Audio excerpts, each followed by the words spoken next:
Hello and welcome to the Rethinking Cyber podcast with me, your host, Rebecca McLaughlin-Eastham. In this third series, brought to you in association with the Global Cybersecurity Forum, you'll hear my frank and thought-provoking conversations about the challenges and opportunities shaping our cyber future, as I sit down with some of the world's greatest minds, eminent academics and scientists, captains of industry, visionaries and policymakers. My special guest today is Professor William H. Dutton, Oxford Martin Fellow at the Global Cybersecurity Capacity Centre at the University of Oxford. He's also a Fellow and Founding Director of Oxford University's Internet Institute. Professor Dutton is the author of many books analysing the societal implications of the Internet and technology, and his most recent publication is The Fifth Estate, The Power Shift of the Digital Age, which argues that cyberspace has developed a fifth estate by enhancing the communicative power of ordinary people through accountability in politics and the media. I caught up with Professor Dutton in Riyadh. Professor Dutton, it's fantastic to see you again. How are you? Thank you. Lovely to talk to you again. Professor, let me start by asking you about content, information, our access to it and the distribution of it, and more importantly, our protection from some of it online, internet regulation, if you will. What is the magnitude of the problem that we're currently dealing with, and how do we best solve it? Because broadcast media has for a long time had many models in place, and if we understand that these are not directly transferable to the internet, is there anything that we can learn from the guardrails in place to really protect the young and the vulnerable in society, in particular from the content that they shouldn't be exposed to? You're exactly right. I think broadcasting has a long tradition of dealing with content that may be undesirable or whatever, whether it's violence or what have you, that they're concerned about children's access to or even adult access to. I used to be on the advisory committee for England, and sometimes we would spend an entire afternoon talking about a 1-minute segment of a broadcast program and determining, well, if it is a problem, should they be fined? How much should they be fined? Now we go to the internet and we have over 5 billion people online, and many of them producing content. And the content production online is such orders of magnitude that it is impossible to think about regulating content on the internet in a way that is analogous to broadcasting. But still, people try to apply a broadcast paradigm to the regulation of the internet. Now, the problem is people don't know how to regulate the internet and content on the internet.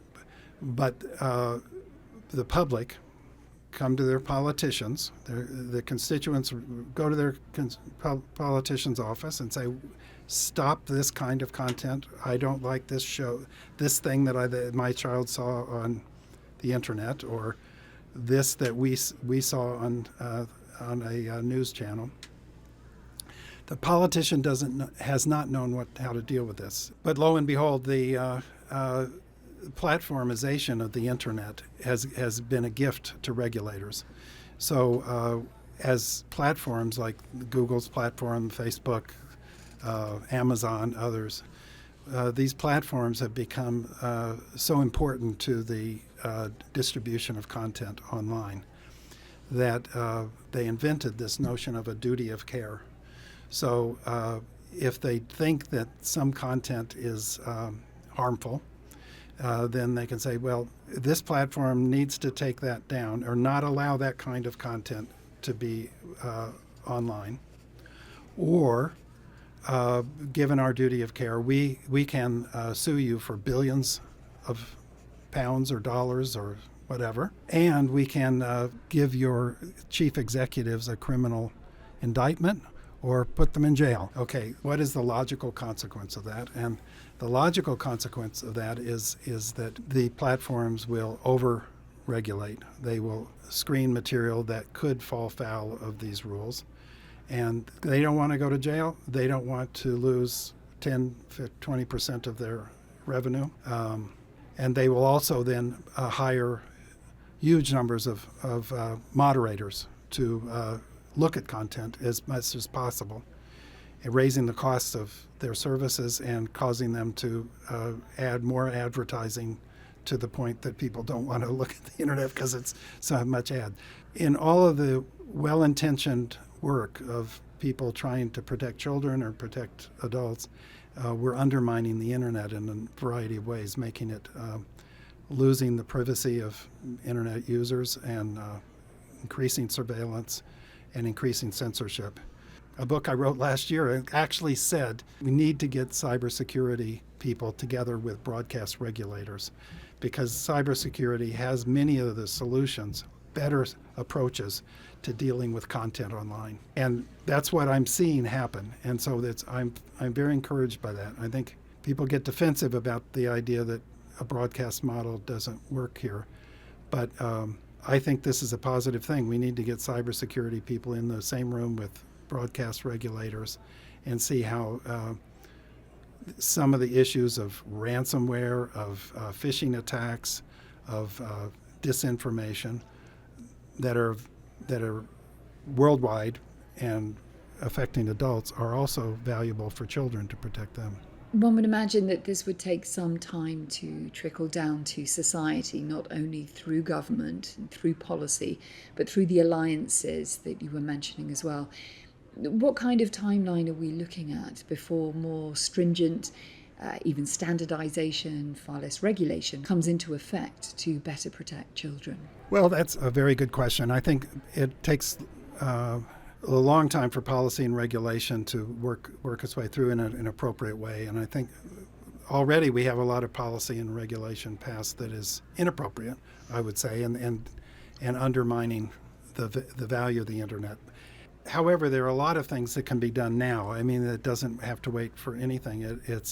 And that is more public awareness, more parental guidance, more talk about the internet and social media. And by that I mean many people will say, well, we've tried to have self-regulation for a long time, but I'm not just talking about self-regulation. I'm talking about you don't need necessarily law and policy to regulate behavior. You can create, at the table we create etiquette for table manners. We have norms for how people greet people when they see them at school or at home. And so etiquette, norms of behavior can be developed, discussed, and transmitted to children through their siblings, their parents, their teachers, their coaches. Give me a snapshot of where we currently stand. People have less privacy online, they're more vulnerable to potential attacks. So what is their level of cyber resilience? We've talked about the lack of education, but what is the level of trust that people have in cyberspace right now? Well, people actually trust cyberspace more than you may think, all right? Everyone says, Bill, nobody trusts cyberspace. Well, we ask people about how confident are they in the information they can get online, for example. They trust what they can find online about as much as they can broadcast news. Online, the most trusted source is search. So the first place people go when they want information is usually search, and that's probably a smart thing to do, because they can find many different sites and very different sources for information about what they're interested in. So authorities, the government, that's a source, but also friends and family, and of course the internet, and on the internet it's often social media, but also eyewitness media, things like YouTube, for example. Access to information is critical. We all want it, we all desire it, but we don't all have it, especially in the current geopolitical environment. Talk to me about the challenges, but also the opportunities this is presenting. Given the current environment, I mean, there is a serious question about how people do get information that they can trust. And And we've done studies in liberal democratic countries across the world, and we actually find that people do use the internet effectively in many ways, but they also use multiple sources. This protects people from being caught in an echo chamber or being in a filter bubble, that they're trapped because their source of information locks them into certain information. The biggest algorithm or the biggest threat is the individual themselves. So people have a confirmatory bias. It's not the technology. The technology does not trap people in a filter bubble. Individuals sometimes only want to see what confirms their own particular beliefs. So that's a problem of individual. People need to be aware that they can fall into this notion of creating their own echo chamber. But they can't blame this on technology. The average person who's interested in politics, if they go online for political information, they look at 4 or more sources. We have a study that we're doing currently in the midst of, but we are wondering how, if we looked at an extreme case, think of people that are in a conflict situation. In a normal everyday life, we worry about trusting the internet on medical or health or politics.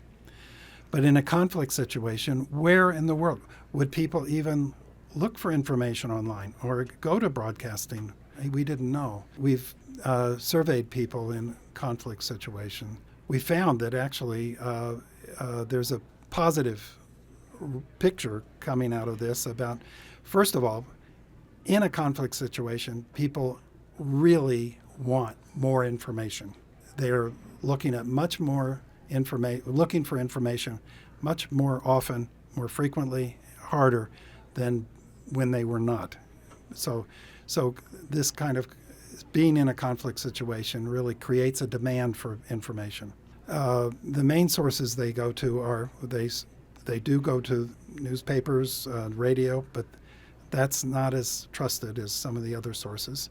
They go to the internet. They go to multiple channels online. And in those areas, they use online news that they can find, and they use also eyewitness accounts.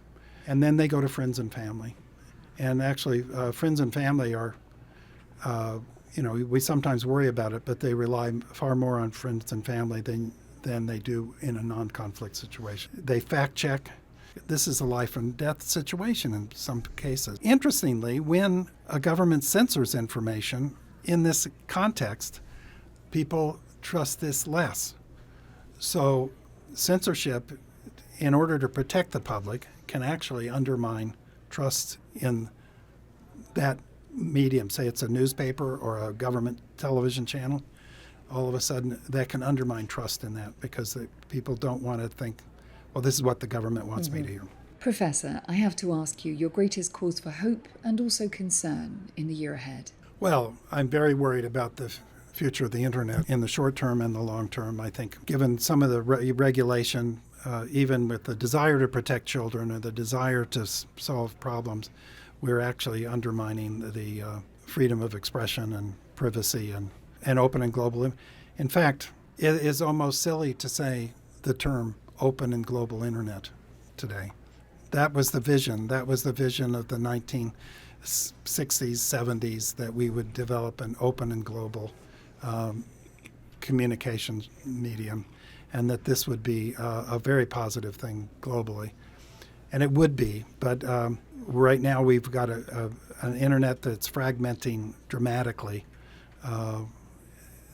As people become worried about security online, it becomes a national security issue, and therefore it becomes a rising issue of national security officials regulating the internet, and it becomes more of a less global medium. Of course, the internet is more powerful the more people that are online. And when a large nation, the largest nations, if they are online by themselves, that's okay. There's millions of people. But the smaller the nation, the less valuable the internet becomes when you fragment the internet. So I'm worried about that. But the positive thing is, right now, the internet is empowering individuals. like the people in conflict zones, can source their own information, trust it, and act. And this empowers them relative to not having access to the internet. And even in countries that have really clamped down on content because they have a tradition in that area, the internet is the only mechanism by which they can get access to information that counters, or they can check to see if they are getting good information from government. Thank you so much, Professor William Dutton, or Professor Bill, as we like to call you here, as part of the GCF family. It's great to see you again. Thank you so much for your time. Thank you. My thanks also to all of our listeners right around the world. And if you'd like to hear more conversations like this one, just head to the Rethinking Cyber page on Apple and Spotify. Another podcast in this current series is coming soon, so follow GCF on social media to stay informed. I also look forward to welcoming you on the ground at the 2025 annual meeting of the Global Cybersecurity Forum. But for now, take care and goodbye.